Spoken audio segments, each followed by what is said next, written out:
Hey y'all, what's going on? Today I wanted to do a quick video to show you all the fruit trees that I have growing inside a garden bed.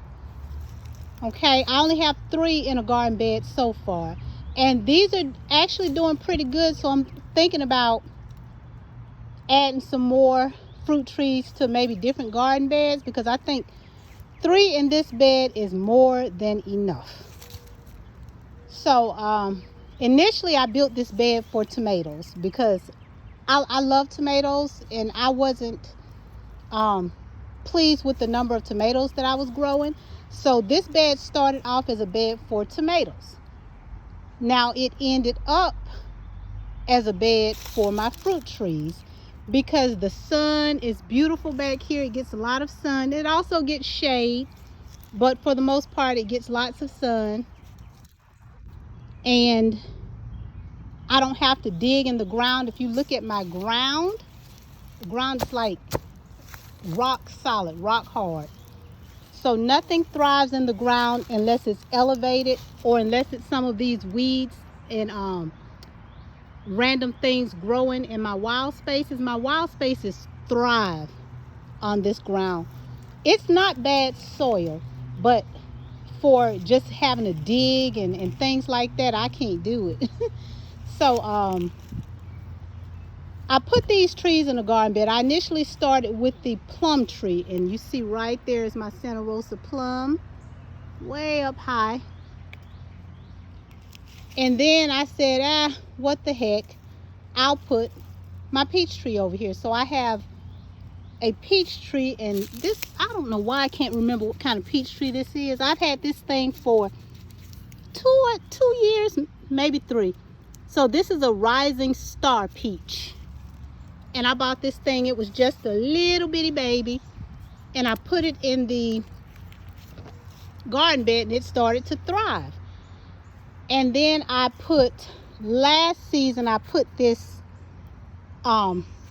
fig tree. This is a brown turkey fig, and I put this in the ground, or in my garden bed, and it's struggling a little bit, but it's starting to bounce back. But for the most part, these 3 trees in this garden bed, this is a 6x6 garden bed, they're thriving here. I make sure that I keep it full of organic matter.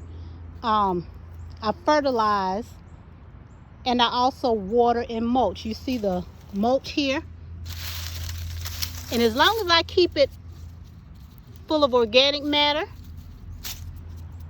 I can grow other stuff in between the fruit trees. So right now you see I have watermelon here.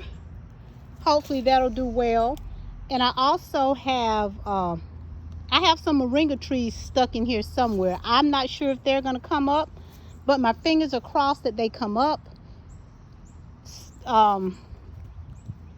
And sometimes I'll stick tomatoes back here. If I didn't have this bin back here with the onions, I would probably have like a tomato plant here, maybe 2 tomato plants.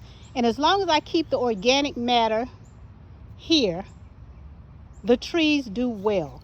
So what I mean by organic matter, anytime I pull leaves off of something, like these came off of my foxglove. I was pulling just leaves that weren't thriving, and I just tossed it over here.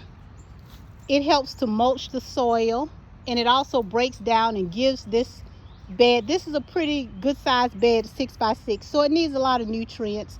So the organic matter makes sure that it has nutrients so that it continues to thrive. I will be getting a few peaches off of this young peach tree this season if I come out here and cover them up, because I have a lot of squirrels. I have a lot of other things that like to pull peaches off my tree. I don't have a lot of peaches. I only have probably about 9, 10 maybe, but that's okay. I'm grateful for that. And let me come over here. I have another garden bed over here. This is the garden bed where I have my peas. My peas did amazing over here, but they have run their course, and it's time for them to come out. So once I pull these out, you see this fig tree right here? Because these trees did so well, I'm going to try to repeat the progress, and I'm going to actually put the fig tree here. That way I won't have to dig in the ground, because the fig trees are pretty cold hardy. So I don't have to worry about them kicking off during the coldest parts of the winter. So I'm actually going to put that one in this garden bed, and that will leave room for other things that that can also grow in the bed.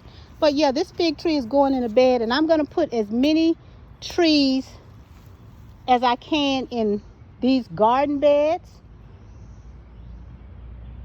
because I want lots of fruit in my garden. So that's all I wanted to share with you guys. And I actually might also do this apple tree. I might actually put this apple tree in a bed, just build a bed for it and put it there. But we'll see. You know, things are always changing, evolving, growing in the garden. So with that being said, until next time, my loves, peace.